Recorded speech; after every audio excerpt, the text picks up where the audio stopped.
Hey, Bulletproof Hygiene family. We are excited to catch you for another week. Today, Brittany and I are going to chat about how to grow your practice within the practice.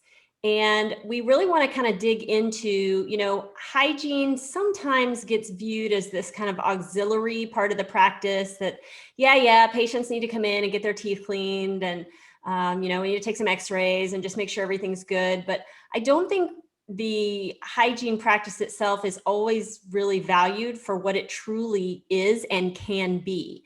So we want to talk today about how to really develop and grow the hygiene practice itself, so that we can really support and benefit the practice as a whole and create the best overall team culture for ourselves and experience for our patients, and really just create stability for ourselves within our profession and within our practices. Yeah, I think there might be a little bit of a misunderstanding about like the value that a hygiene team, a well-run hygiene team can bring. But I also think that there's on the hygiene front a little bit of a feeling of it seems counterintuitive to take more responsibility than we already do, because we have so much on our plate. We talk about time management all the time and the shrinking hour and how many things are clinically added. But when we're talking about, modifying our schedule to make sure that we are creating raving fans, creating long-lasting relationships with our patients, it's one of those things that is going to be work on the front end, but on the back end, it makes your life better, easier, more productive. It's better for the patients. It's better for us and for the consistency and the continuity of care. Right. So, a firmly established hygiene department is the catalyst for full schedules all around. So us taking some responsibility for this will help our schedules and our consistency, but it'll also help the doctors and help their schedule to remain full and create their raving patients as well. So I think that it's obvious, like when we think about being a new hygienist at any practice, that it comes with a lot of challenges. And I remember whenever I was new at any practice, I just, meeting all those patients and starting from scratch is very emotionally taxing, So if we have a schedule that's kind of like a revolving door, if we're not pre-appointing our patients for next visits, if we're not creating enough value that they want to come back and see us the next time, we're going to constantly be in that state of emotionally drained, emotionally taxed because of having to reestablish with essentially a new person or a new patient each time. Right. And of course, we have clinical notes for a reason. So it's not the clinical part so much, we can pick up where the last provider left off. If we're seeing a patient who has been with the practice, but was seeing a different hygienist, for instance, that's not really the challenge. The clinical aspect isn't the challenge. It's creating new rapport, trust, and an emotional connection with the patient that takes a lot of effort. So Yeah, and I think that before we really dive into this, I think we do have to come at this with we definitely have to take on an ownership mentality for this, because if I'm being really honest, when I first started out as a hygienist, I didn't give a whole lot of thought to, the business side of it and bringing patients in. And I didn't feel like I had a whole lot of responsibility in that. Like, honestly, I felt like it was kind of my doctor's job. Like, hey, you're the one that's, paying for advertising and, doing your outreach kind of stuff. And like, I'm not really a part of that. I'm just here to see who actually does come in the door. So I think we're kind of flipping the script on this a little bit and saying, hey, honestly, it's I go to work every day so that I can make a living and support my family, and that this isn't a pro bono type job that I'm doing. So if I'm leaving that in the hands of somebody else, that's a little risky for me. So I really want to take some ownership for my own life and my own career, but also for the practice as a whole. That I know that if I can support what the practice is doing myself, then I'm contributing to that, and I'm really a part of it. I have that ownership mentality versus just being like, well, I'm going to go in, whoever comes in today, I'll see them and hopefully it'll work out. Like, that's not what we're talking about here. Right. Yeah. And on the flip side, patients want to feel a sense of consistency, and to them, they don't know what our clinical notes look like and how much information has been relayed from provider to provider unless we do a handoff, in front of them, which doesn't happen if they saw, Charissa at the last visit, but they see me this visit, or vice versa. Like, they don't know all of what we know. So they like that face-to-face communication and that human touch point. You know, they want to feel safety, security, consistency with their experiences with us. So, and that's how we build long-lasting relationships and get them to be our raving fans and keep them coming back. So putting in the effort to make this happen will make it so that in about 3 to 6 months, you start seeing familiar faces, whether you're a new hygienist at a practice or you're a hygienist who feels like it's been a revolving door and you constantly see new faces, and maybe pre-appointment structure hasn't been so great, or you're constantly having to like reestablish your practice. You know, it's really refreshing when you start seeing recares and you get to pick up where you left off last time on both ends, for you and for the patient, you know? So let's talk about some of the ways that we can create that consistency and keep our patients coming back and keep them wanting more. I think let's start with the basics and some of the things that are taken for granted. And one of those things is obviously business cards and networking.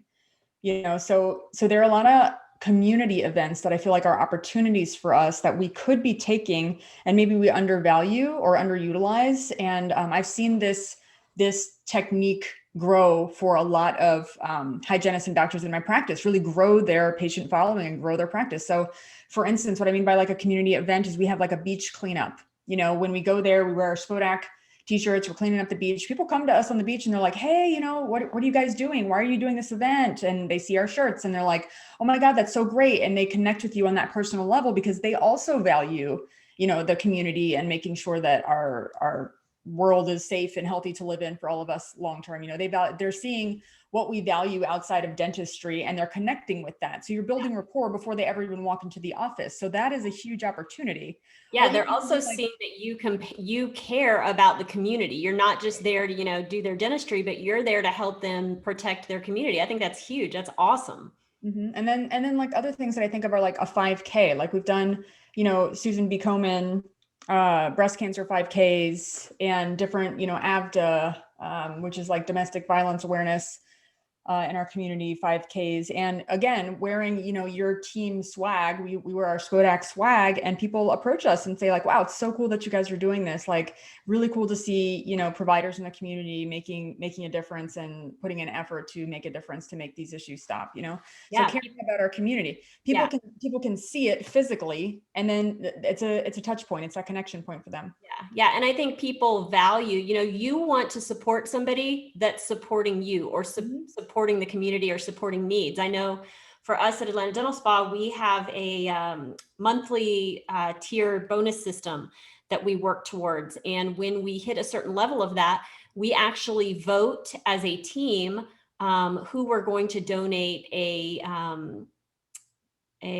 check to support their foundation. So it's a really cool way, again, to say, hey, like, we really do care about our community. We want to support you.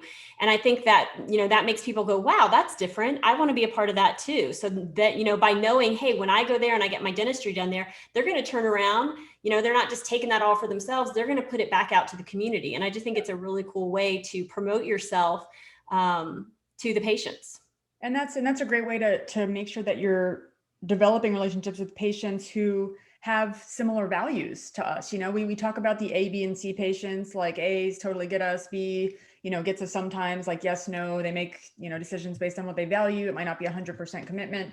And then C is like the patients who should maybe see their way out of the practice just because the values are so different. They're clearly not aligned. You know, it's like those patients that we educate about perio disease, just want their normal cleaning, you know, tell them they have decay and they don't schedule for their restorative and so on and so forth. It's like that supervised neglect patient who maybe just doesn't get the value. This is a way to make sure that we are connecting with patients who already value some of the things that we value. We're more likely to be aligned in other things because we're aligned in this one thing. So that's a really cool thing. Yeah.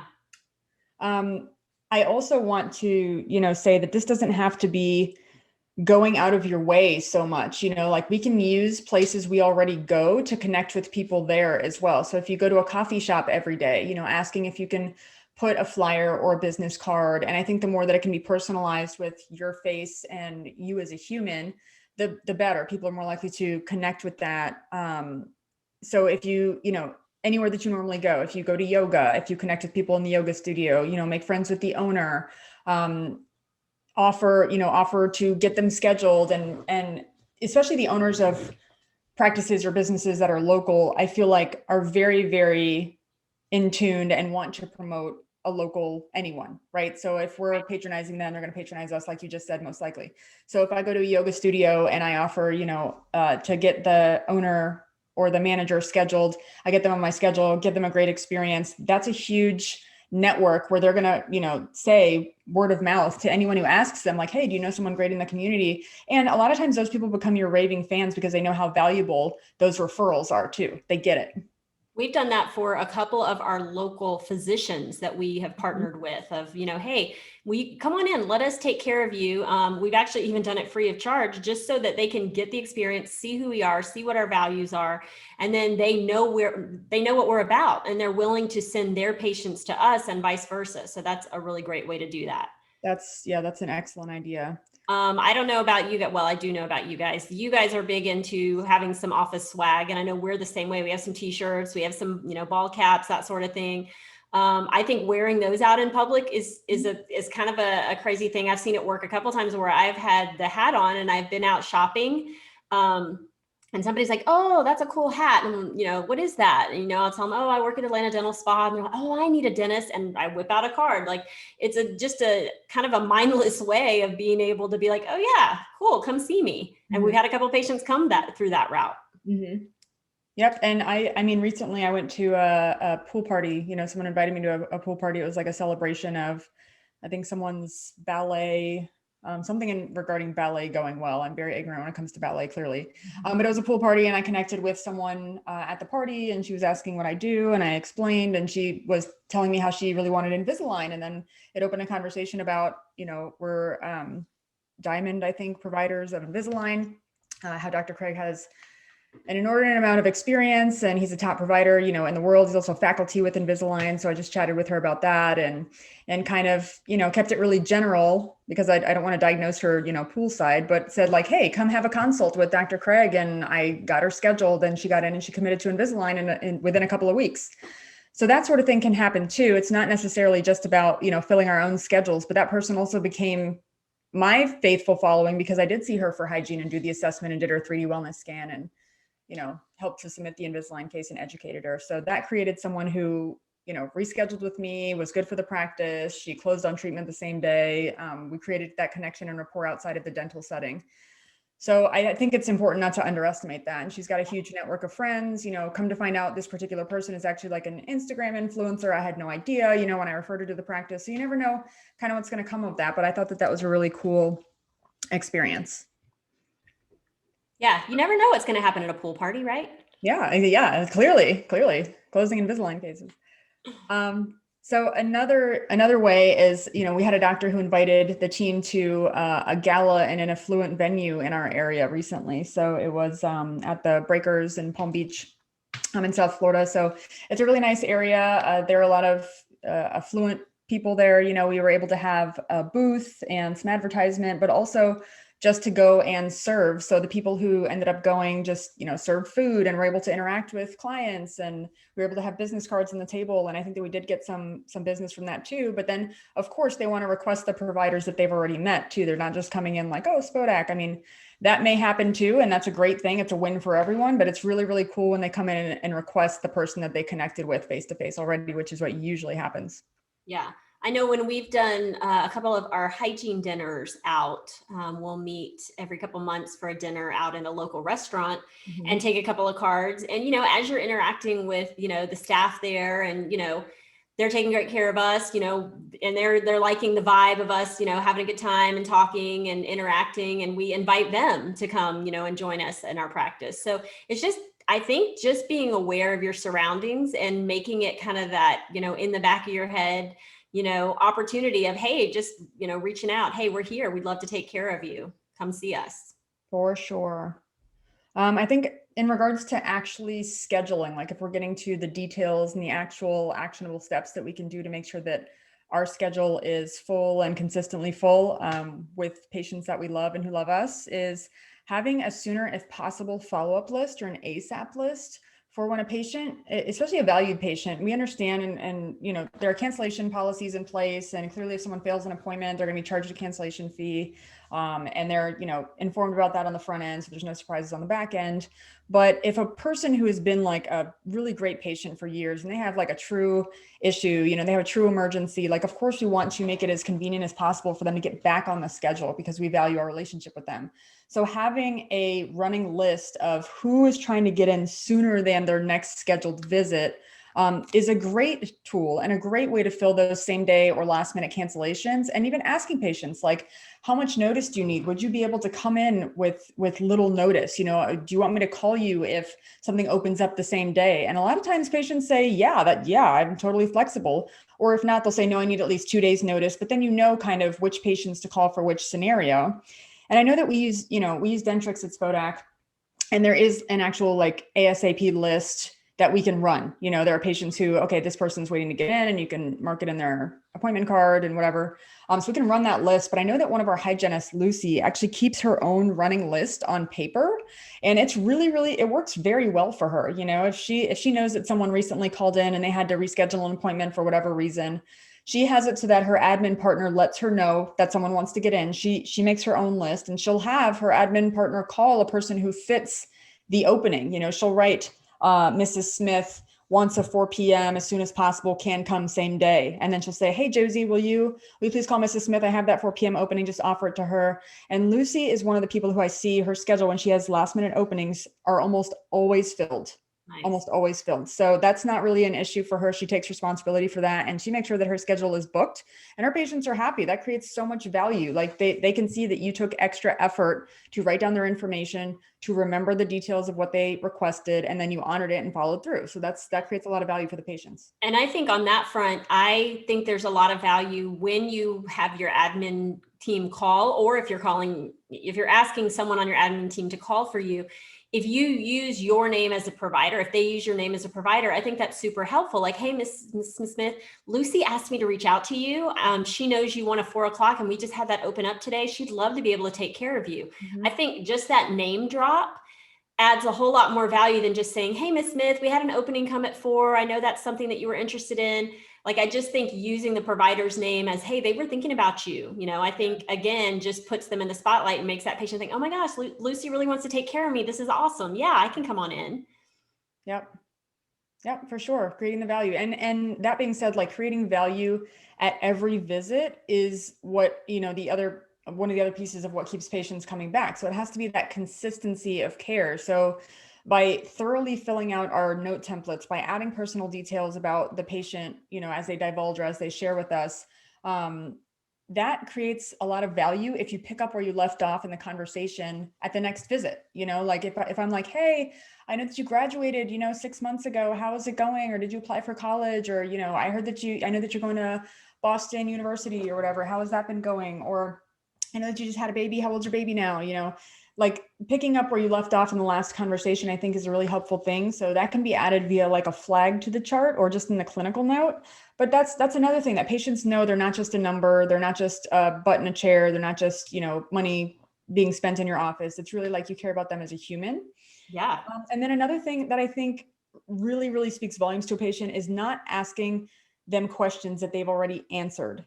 So not asking same questions repeatedly. And what I mean by that is, for instance, if a person's medical history, like let's say they marked previously that they're allergic to penicillin, when I'm updating that person's medical history, I'm not going to ask them if they have any allergies. I'm going to say, I know that you're allergic to penicillin. Are there any new allergies that you've become aware of since I last saw you? So I'm not assuming that I know nothing. I'm assuming all the information that I have already on record so that they know I care.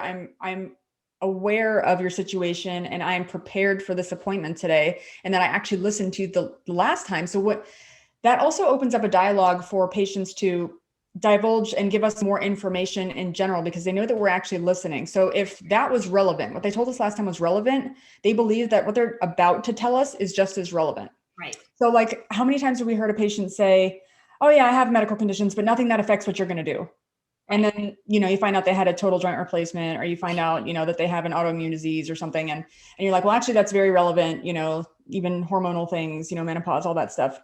So the more that we can reiterate what they told us last time, it explains to them that we do value this information, that it will be used in the future. So it's important that they do give us as much information as possible. Yeah. And I think doing that, in life, everyone wants to be seen and everyone wants to be heard. And we have the gift of connecting with our patients every day. We're not just there slinging prophy paste and they're out the door. Like, this is truly a life connection that we're making. So when we do have that information already in place and we're acknowledging that we know that and we remember that, whether it's the personal details or the medical history or the dental history, whatever that is, it really creates that like bond and that trust and that value of that patient knowing, man, you really know me, you really care about me. And, it's crazy. This has happened so many times where I'll ask a patient about, what, like you said, the life thing, like, hey, how's school going? Or did you find a job? Or how did the move go? And they're like, oh my gosh, I can't believe you remember that. You have such a great memory. And I'm like, yep. Yes, that's it. Yes. Yep. But still, it does. They're amazed by that. And it like makes them feel special. Like, oh my gosh, you remembered me. And I think the same thing with a medical history thing is like, you're not just asking them every time, what medications are you taking? What allergies do you have? Like, it's not just regurgitating information. It's like, hey, I know you're allergic to that. Is there anything else we can add? And it just like puts them at ease. Like, oh, you really know and you really care. I've had that experience where I've gone to doctor's offices and they're, asking me all the stuff over and over again. And I'm thinking, oh my gosh, I was just here and we just talked about all this. Like, were you really listening? Do you really know? Mm-hmm. So I think that's really, really important. And that's something that I think you just manage well in your notes, like you're saying, Brittany, mm-hmm. so that you can, like, we have the habit of, we'll go back to our previous note and kind of copy and paste the medical dental history aspect into the new and then update it as we go along. So it just carries over. So that's a pretty easy thing to do once you've established and you've got that in your notes in the right way. Right. Right. And this is, that's another thing. Like, so I think that when we say things like this, like, for instance, you have to do something, it requires work, like for you to update or copy and paste the note or ask the questions. But then on the back end, when that patient returns, your life is so easy. Yes.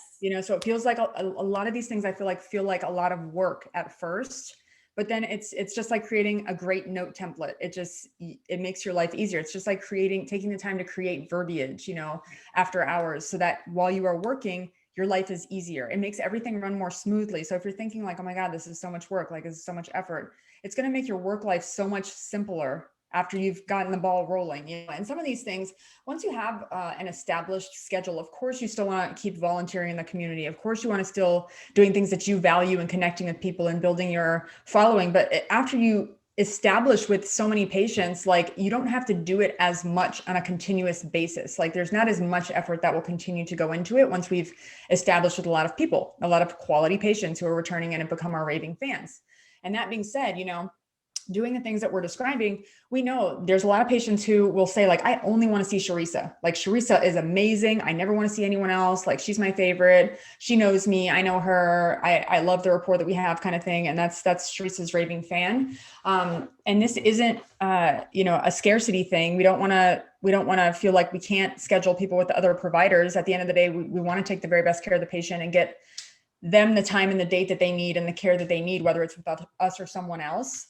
But it is really nice to reconnect with those patients. And if you work on a team, of more than one hygienist, and for instance, if I'm seeing, Ashley's patient or something, I make sure that I'm honoring their relationship as much as I would honor my relationship with my own, quote unquote, my own patient, a patient of the practice that I've been seeing for a long time. So if I'm, if they had to reschedule, they're somehow on my schedule, I don't ask if they want to reschedule with Ashley, if that's who they've been seeing. I tell them, I'm going to go ahead and get you scheduled with Ashley. I know that that's who you typically see. And unless they explicitly say, no, I want to see you next time, I'm going to rebook them with Ashley. And that creates trust and like consistency on all fronts. So Ashley knows, it's cool. If you see one of my patients, Ashley wants me to take the very best care of them. She trusts me to do that. But also she knows that she's most likely going to see that patient again, and she loves them and misses them and wants to do that. Yeah.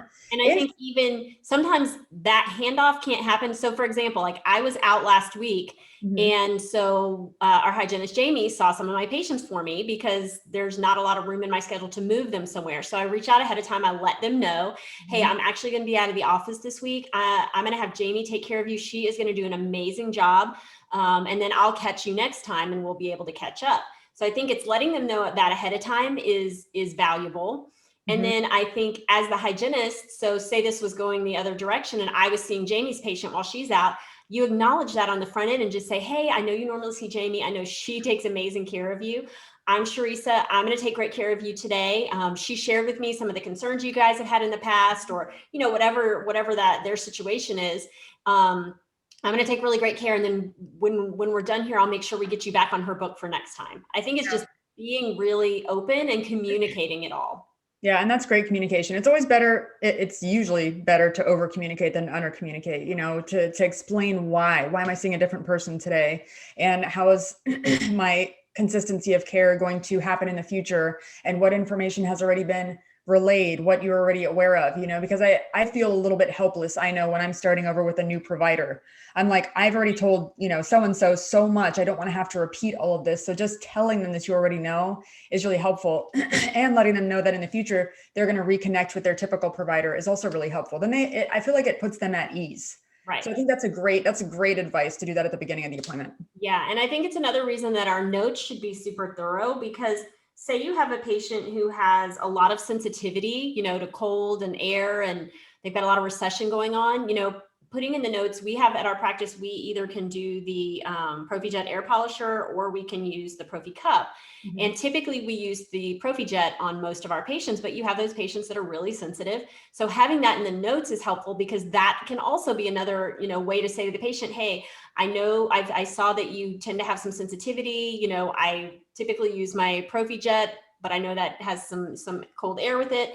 Would you prefer I use the cup? Or I see that that's always been what you guys have done. I want to, take care of you in that way. I think it's just really, really important to put all of those details in, just in case somebody else is seeing them. Maybe they needed to get in earlier and you didn't have availability. Just really thorough notes is important to really take care of that patient. Right. Yep. Love it. So, and this isn't about, rescheduling with the same provider is not about scarcity. It's not about like, oh, this is my patient and it's only my patient and they're only ever going to see me. I think that we all, if we're doing it right and we have really great established ethics and integrity and culture in the practice, like people are going to do that anyway. But it is just really about what the patient needs and continuity of care and the relationships that we've built. And there are times, that a patient will ask to see me after they've seen a different provider, or vice versa. And that a lot of times just has to do with personality, and like, okay, I clicked with this person better. Like, it's not a negative on anyone. It's just like a who fits best with who. And that's how we take the very best care of them, which is great.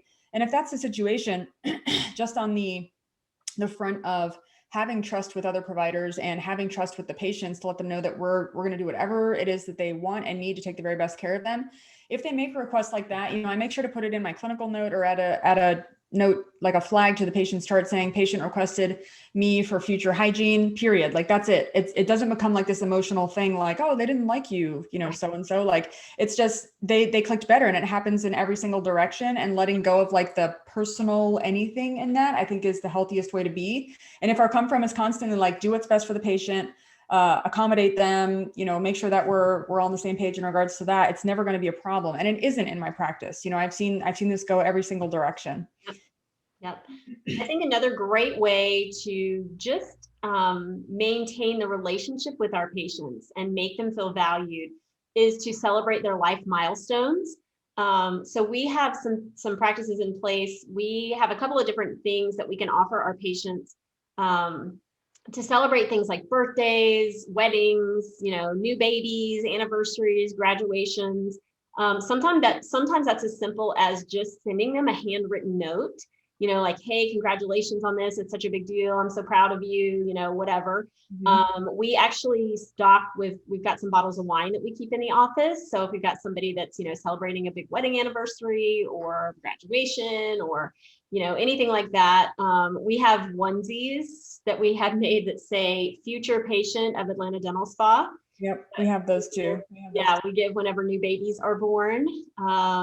We do Starbucks cards for birthdays and things like that. We had beach towels made that say Atlanta Dental Spa. So if a patient's like going on a big vacation or a honeymoon or something, we actually just had a couple come in, I guess 2 weeks ago. They both did in-office whitening because the wedding is coming up in like 2 weeks. Mm-hmm. So we sent them out with a bottle of wine and 2 of our hats. And I was like, all right, I want to see us tagged in a beach photo on the honeymoon. And they laughed and thought that was awesome. So just, little things like that. It doesn't have to be huge. Like handwritten notes mean a lot to people. I've had patients come in and say, oh my gosh, you thought of me. That was so cool. So it doesn't have to be anything like monumental, but patients really do appreciate when you know what's going on in their life and you're celebrating it with them. That's a huge thing. Yeah, and what you just described is wow care. So Right. patients, come in with certain expectations. They expect that we're going to take x-rays. They expect that we're going to do an exam. They expect that they're going to sit in a dental chair. They expect they're going to have to pay money sometimes or a copay. It's the things that they don't expect. It's the needs that we go above and beyond on or fulfill before they ask that they're really wowed with. And that creates a sense of like faithfulness to our practice in general, and also faithfulness to you, because of course, if you give them the onesie, they associate that experience with you and with your practice, right? So it says, future patient of ADS, but they think of you when they see it and they're like, oh, that was so sweet of Charissa, so it creates that faithfulness in the big picture and in regards to provider specific relationships. Yeah. And then, nobody likes to talk about this, but this is such a reality. Sometimes things don't go right. And sometimes you're late to get your patient back, or sometimes the appointment just didn't go ideal, or there was a scheduling issue. And, sometimes it's just things fall off, and that happens. And that's the reality.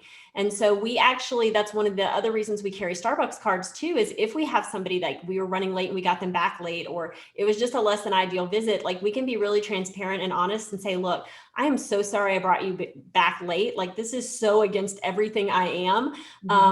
At the same time, you should know that I'm always going to do whatever it takes to take the best care of you. And sometimes that takes a little more time and it, may make me run over, but I hate that this happened to you today. I really want to say I'm sorry, have a coffee on us.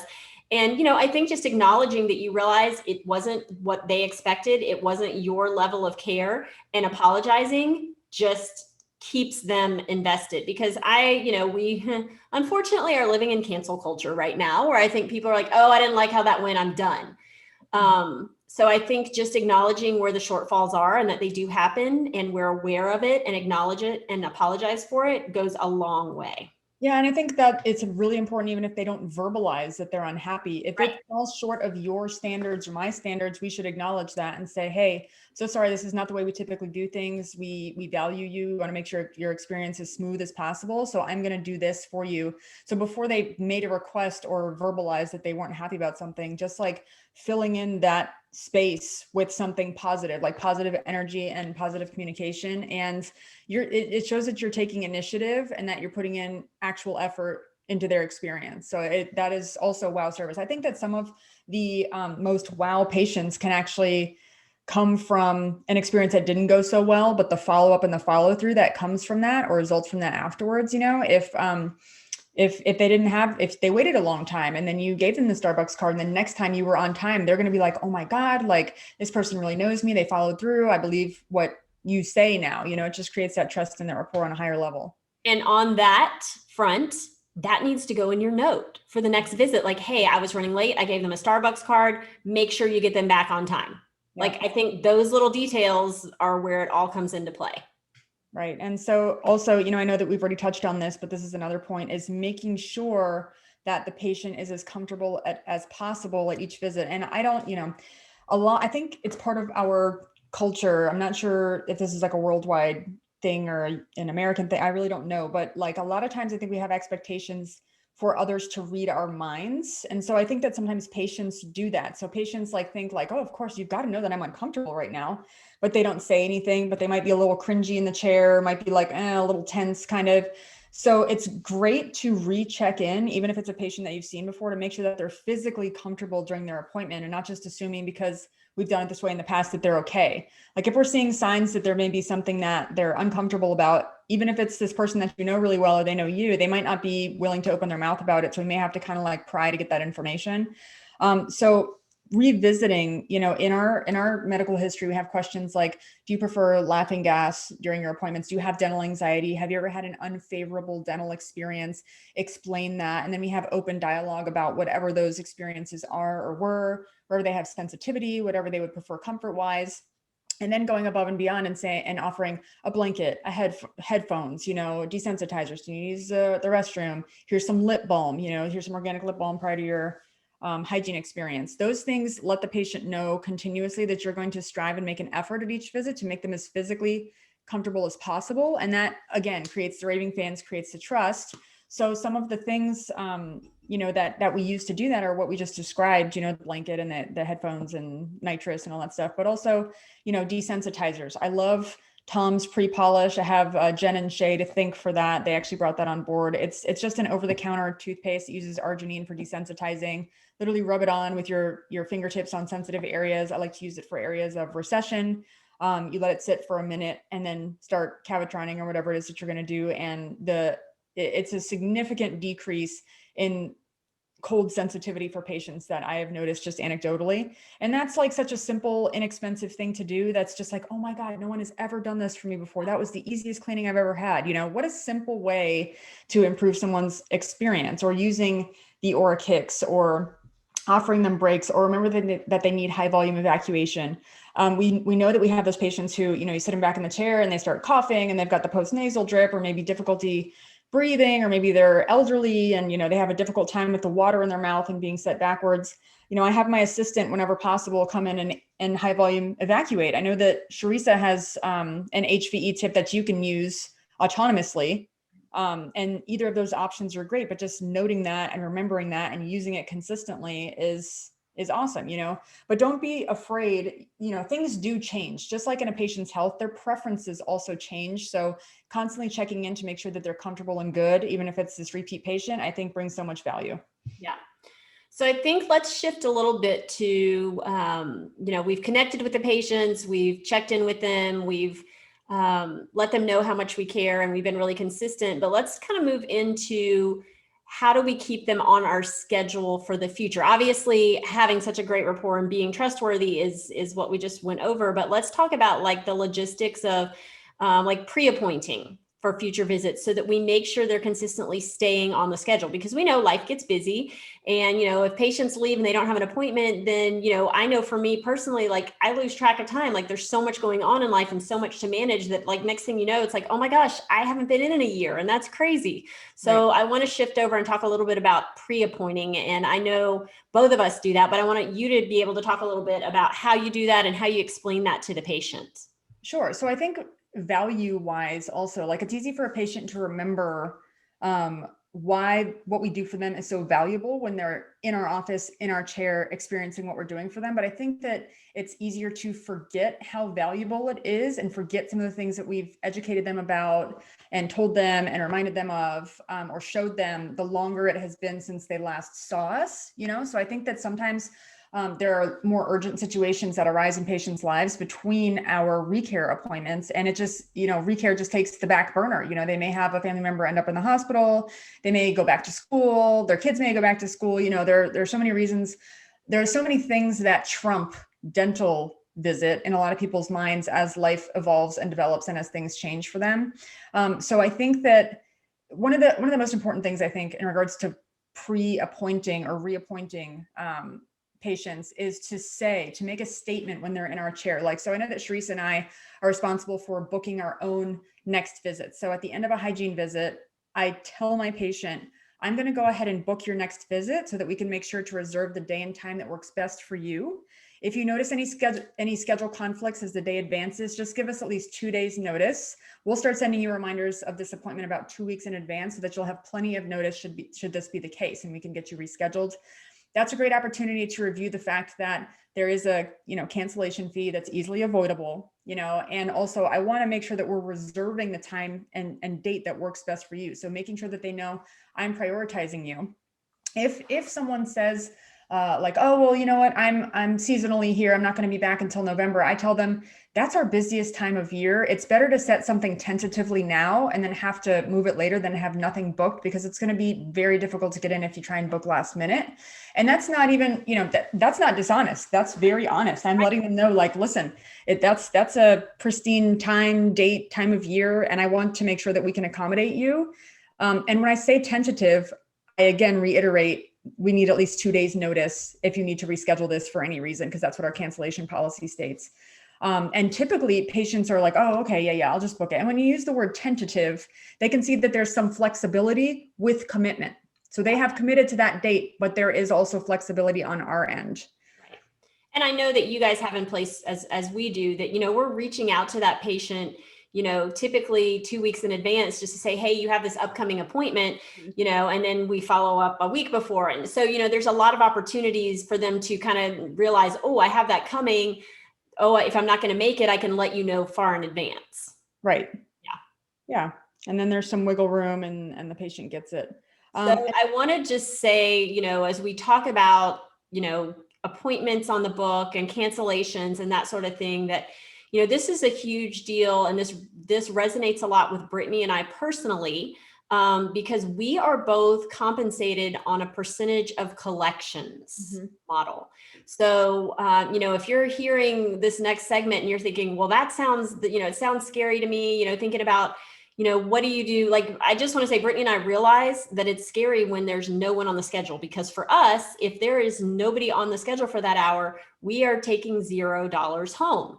So I just, I want to put that out there because, again, having that ownership mentality, Brittany and I are all about keeping that book full so that we are bringing in collections, and money for ourselves as well as the practice. So I just feel like that's a good thing to know as we're having this conversation, because it's a big deal to us.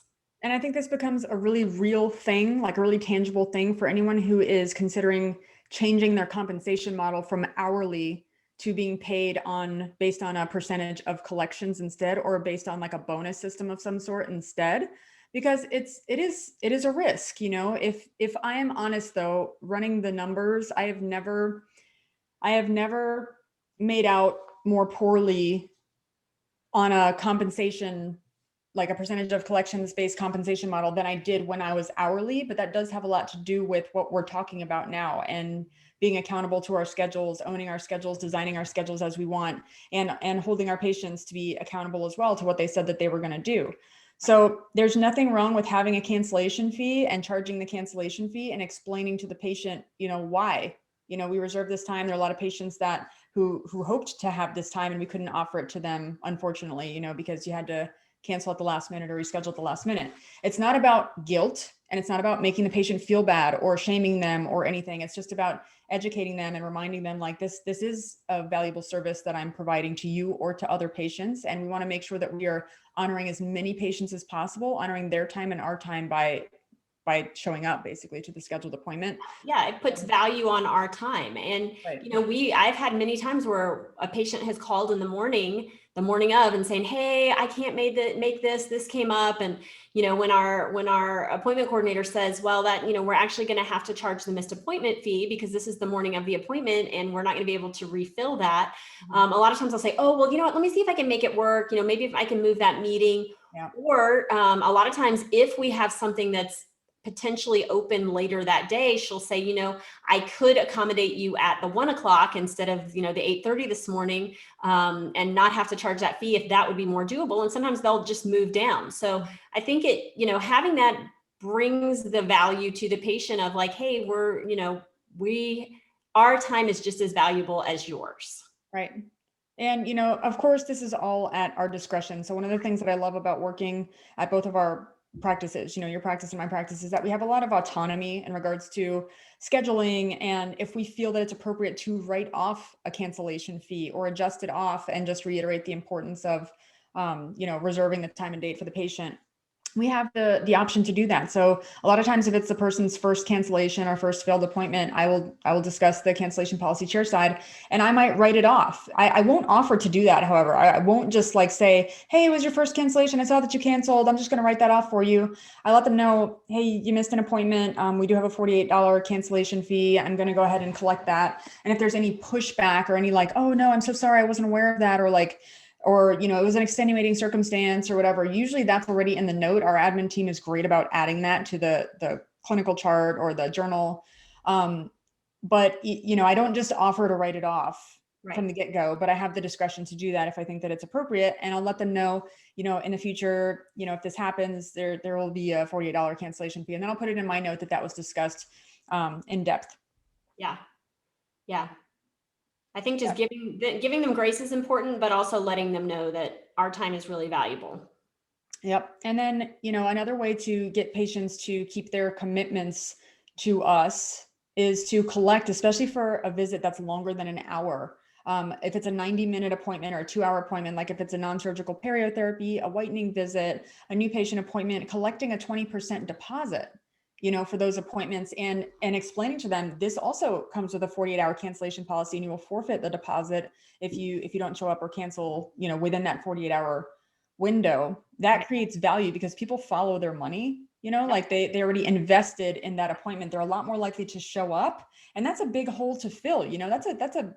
That's a big hole to fill. So, as possible as it is to, if you have a same day cancellation and, a 2-hour scaling falls off your schedule, to get someone who's maybe booked next week into that spot, it's possible, but it creates a lot of steps to be done. It creates a lot of work for the admin team and for us to keep our schedules full. So if we just have that monetary commitment from the get-go, people are more likely to show up. And I'm telling you, for my longer appointments, I hardly ever have a cancellation.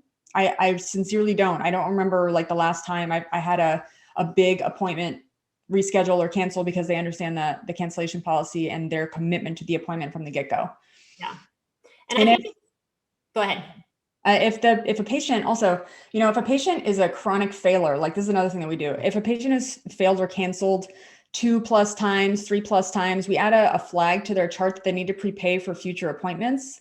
And it's the same deal. They will forfeit their prepayment if they don't show up, and they're fully informed of that fact. So our admin just explains, hey, I see that in the past you have missed 3 or 4 or 5 appointments. So Brittany is asking that we pre-collect for this appointment to hold your spot. This is a non-refundable deposit, like goes through the whole cancellation process policy. And if a person has canceled that many times or hasn't showed up and has just chronically failed, they might be a patient who, gets upset or isn't happy about this or doesn't want to book or reschedule. But think about how much time and money has already been lost on that person because they haven't kept their commitments to your schedule, and how much you could stand to lose in the future if you continue just rescheduling them without that prepayment. Right. Sometimes it's better for a patient to say, well, I'm going to go somewhere else because you're not, I'm unhappy about this, or you're not honoring what I want, my wishes, my desires, my needs. It has to be a two-way street. It's a two-way relationship. Like they've got to honor our time just as much as we honor their time. So in that situation, it might be better for the practice if they do go somewhere else. And I don't take that lightly. Of course, we don't want to lose patients, and we don't want to, run patients out of the practice or not make them feel welcome by any means. That's not what it's about. But if they're not honoring and respecting our time, and they're not likely to, they have a pattern, they're not likely to show up for those appointments, there's really no point in booking them. Yeah. Yeah. And I know for us, so we do 2-hour new patient appointments, and we don't ask for a deposit on those. Just, being a new patient coming in for the first time, obviously we offer that olive branch of trust. But when we do have a new patient that does not show up, we then put in place like, hey, that was a 2-hour appointment. That's really valuable time to our hygienist. We have a lot of other patients trying to get in. In order to reappoint you, we will take a non-refundable deposit of $100 so that we make sure they come. Now, when we have those chronic no-show or cancellation patients where it's just, crazy, at the morning meeting, you're like, are they going to show up today? Those kind of people, we have instituted where we will only schedule them as a same-day appointment. Got it. So we'll have the conversation of, hey, you canceled, multiple times. Obviously, we value your time, but we also value our time. And so from here moving forward, what we'll do is you tell me if there's certain days or times that work better for you, and we'll put you on the cancellation list. And if something opens up that day, we'll reach out and see if you're able to make that. Yep. So for us, for new patients, we at that opening visit, when we gather all the information and chief complaint and get insurance information if that's applicable, we also request a credit card number, and they're informed that if they miss or don't reschedule prior to the 48-hour window of time, that it'll be charged a 48-hour cancellation fee. So, and we let them know, this won't be charged. Nothing's going to be held on your account. Nothing's going to be charged unless you just miss this appointment, and that you're also free to use this card. You let us know if you want us to keep it on file for your future dental visits, and we can run it automatically. That's up to you. Gotcha. Nice. So it's some sort of commitment, and it's an opportunity to explain our cancellation policy from the beginning so that no one really has an opportunity or an excuse to say like, oh, I wasn't aware, I wasn't informed, because it's right in that preloaded new patient appointment template, basically like, okay, we require a credit card, and you can see that it was put in the chart. Right. I think I do want to address, because I know the feeling, because I had it for so many years, where if a patient had a missed appointment fee on their appointment that, we needed to collect for at this next visit, like there's kind of that uncomfortable feeling as the provider. And you kind of, internally you're like, oh my gosh, what if they ask me about this? It's uncomfortable. I think we just have to step into our own value and be able to have that conversation. Because honestly, I think it's more impactful coming from us directly as a provider than it is from somebody over the phone that person doesn't really have a relationship with. So I think it's just being able to be real and vulnerable with that patient and say, hey, I'm here to take the very best care of you. I obviously have a lot of patients that I'm caring for. My time is really valuable because somebody's always trying to get in to see me. So when you don't show up, that closes the door on their opportunity for care and my opportunity to, stay alive with what I'm doing financially. So, we do have this in place. So I think it's okay to have those conversations. And I think it's necessary to have those conversations with the patients when they're kind of, fighting you on that. Yep. And then I think that another way I think that we can build our schedule, create consistency is by, we know that we have those raving fans who only want to see us and love the practice, or our biggest advocates and, biggest cheerleaders. I think that whenever someone verbalizes that they've had a good experience in our chair, what we can also do is let them know that we are open to scheduling their friends and family, that we would love their referrals, that we appreciate word of mouth referrals. And that kind of does a couple of things. It lets them know, like, yes, we're accepting new patients. I think that may be a question in people's minds, just because, especially with their PCPs, like, oh no, we're not accepting new patients, or we're not taking new patients right now. That's not usually the case in dental practices, I know, but they may have the idea that it is. And also, if there's a patient who you absolutely love, who's that faithful patient, who's your raving fan, who's awesome, who totally gets it, they're likely to refer patients like themselves.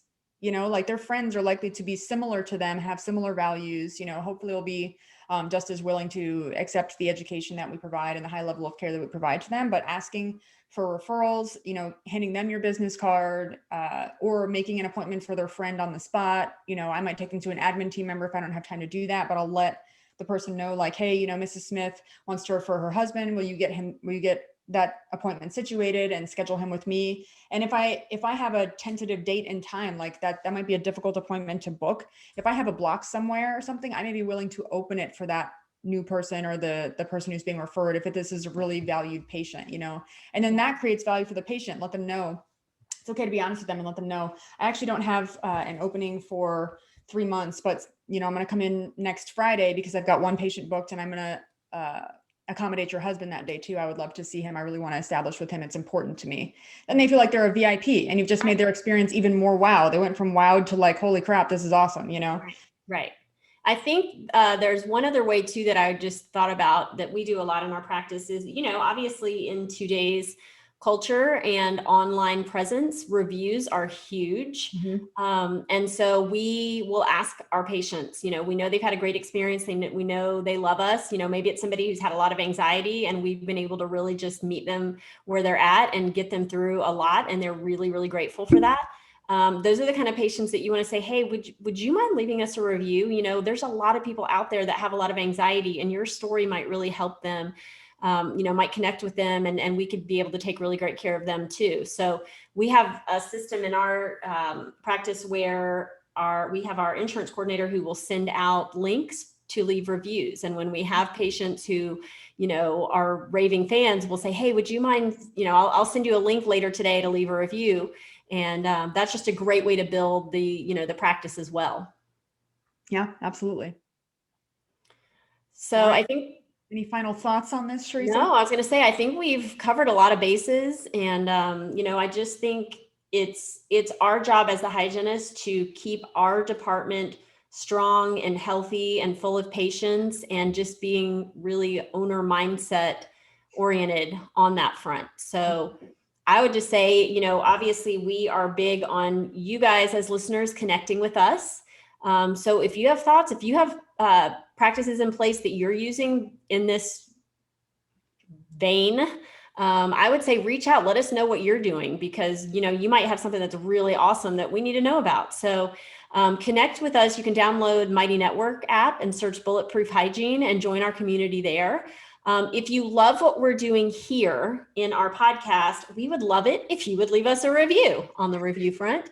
Tell your friends, tell your hygienists, tell your doctors, get the word out there, share what we're doing. We would love that. That would be awesome. We would really, really appreciate it. Yeah. Thanks for joining us, everyone. We hope that you have a great week. Yes. Keep it strong.